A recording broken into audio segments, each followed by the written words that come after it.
وہی موضوع رہ جائے گا. اچھا یہ بتائیے گا کہ کل شیڈول تھی ملاقات, کل کا دن بھی گزر گیا, آج بھی سنا تھا کہ آئیں گے پرویز بھائی صاحب, آج بھی نہیں آئے, کیسے وہ اتنے مصروف ہیں کہ چیئرمین صاحب یہاں بیٹھے ہوئے عمران خان صاحب, وہ ملاقات کے لیے کیوں نہیں آ رہے؟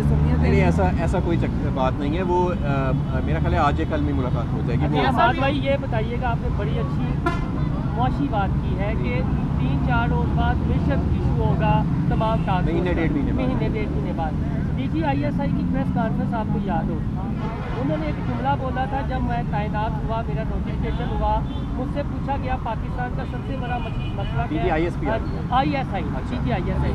تو میں نے کہا مشن, تو اس وقت جب وزیر اعظم نے کہا نہیں احتساب. اب آپ بات کر رہے ہیں بیشک, اب ڈی جی آئی ایس آئی ٹھیک نکلے ہیں یا وہ انہوں نے, یہ چیزیں ایک دوسرے سے مختلف نہیں ہیں. دیکھیں ہماری معیشت بالکل ٹھیک جا رہی تھی, بلکہ ہماری معیشت کی تعریفیں دنیا کے جریدے کر رہے تھے. ٹھیک ہے, کووڈ کے دوران بھی فیصلہ ہوا یا پتہ نہیں کیوں سازش کی گئی کہ چوروں کو لا کے مسلط کر دیا جائے گا, اور چوروں نے کیا کیا؟ انہوں نے معیشت نہیں چلائی, انہوں نے اپنے کیس ختم کیے, معیشت بھی تباہ ہوگی, کیونکہ معیشت کی طرف تو نظر ہی کسی کی نہیں ہے.